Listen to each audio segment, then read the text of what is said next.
Sebelum kita melanjutkan tentang kemungkinan dunia akan runtuh secara ekonomi, kita mengingatkan diri kita akan model bernegara ala Sri Lanka. Sri Lanka adalah negara yang salah kelolaan bernegaranya. Sri Lanka memang membangun, tapi membangun sesuatu yang tidak produktif, bahkan konsumtif, seperti membangun bandara yang berada jauh dari tempat kebutuhan, yang kosong tempatnya, membangun pelabuhan laut yang tidak disinggahi kapal asing kecuali kapal dari Tiongkok. Padahal 100% kapal niaga yang melewati Selat Malaka pasti lewat Laut Andaman dan Samudra Hindia, di mana Sri Lanka wilayahnya tersebut ternyata hanya dilewati saja, tidak nyandar di pelabuhan tersebut, tidak tukar kargo ataupun strategi logistik lainnya.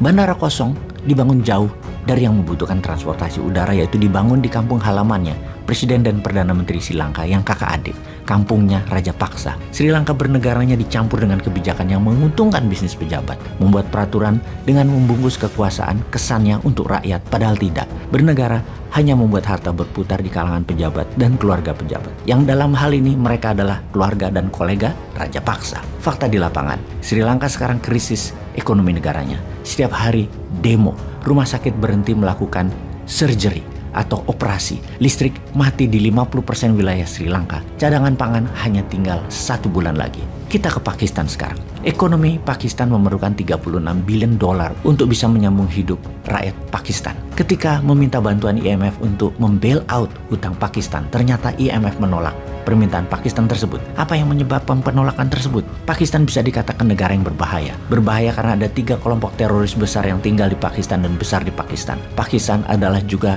negara yang memiliki senjata nuklir. Saat ini, Perdana Menteri Pakistan yang baru, Shehbaz Sharif, sedang di Turki. Tujuannya satu, survival of the Pakistan nation.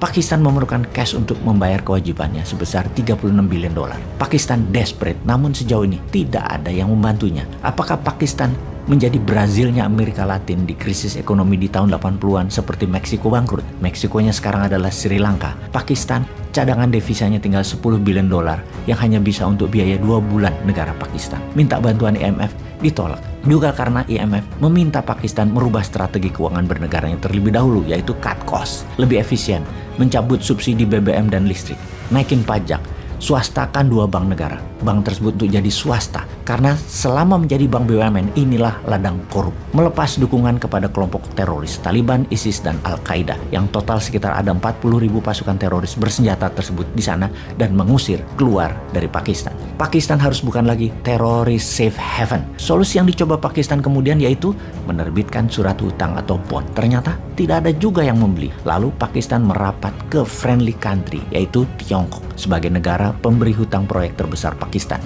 dan ditolak juga sama Tiongkok. Kemudian merapat ke Saudi Arabia serta ke Uni Emirat Arab, juga ditolak. Syarat negara sahabat itu hanya satu, kalau disetujui IMF mereka baru bantu. Kita rincikan lagi sebenarnya apa sih aslinya kenapa negara-negara nggak ada yang mau bantu Pakistan. Karena kebiasaan buruk dari negara Pakistan itu. Pakistan itu dalam 20 tahun terakhir sudah di bail out 22 kali dan memang parah ngelola negaranya. Untuk yang nomor 23 kali ini semua mundur, ambiar itu Pakistan mengikuti jejak Sri Lanka.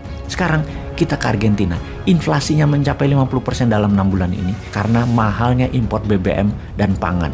Kemudian menghadap IMF untuk minta pinjaman 45 billion dolar, juga belum diberikan. Di saat yang sama, El Salvador dan Peru sama nasibnya dengan Argentina, inflasi di atas 30% dan 4 bulan ini pengangguran terburuk dalam 10 tahun terakhir. Ke negara sub-Sahara Afrika sekarang, Kenya memerlukan bailout 70 billion dolar, Ghana memerlukan 45 billion dolar untuk membailout, juga Afrika Selatan. Kita ke Turki, inflasi Turki mencapai 70% dalam kurun waktu 12 bulan ini. Mata uang lira Turki turun 30% dalam 12 bulan ini. Dari data ini semua, World Bank memprediksi setelah Sri Lanka akan ada 12 negara lagi yang ambruk seperti Sri Lanka di tahun 2022 ini karena tidak bisa membayar kewajiban hutang.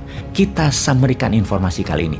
Sebagian besar negara berkembang punya masalah pinjaman yang besar dan berat. Anggaran nasional sudah di ujung habis. Semua dipaksa memotong anggaran negara. Fokus ke yang perlu-perlu saja. Kemudian sebagai new mind, adakah solusinya untuk masalah ekonomi dunia ini? Pertama, stop berhutang menggunakan mata uang negara lain, terutama dolar. Kemudian, perkuat ketahanan pangan nasional tanpa unsur impor. Kemudian, memotong anggaran negara terutama untuk proyek yang tidak membuat efek domino pertumbuhan ekonomi nasional. Jangan lagi mengambil pinjaman asing dan membangun tanpa mengaktifkan kekuatan ekonomi nasional yang ikut membangun. Misalnya ada sebuah proyek, 80% yang minimum adalah kekuatan nasional, baik dari bahan baku, SDM, dan modal. Proyek dengan mengandalkan dana asing, tenaga kerja asing, dan uang asing, serta teknologi asing, jangan lagi diberikan peluang karena bisa menjadikan kita tersandera, terjebak hutang. Sungguh, krisis hutang ekonomi bisa menyebabkan krisis keamanan, krisis pertahanan, dan krisis kedaulatan negara.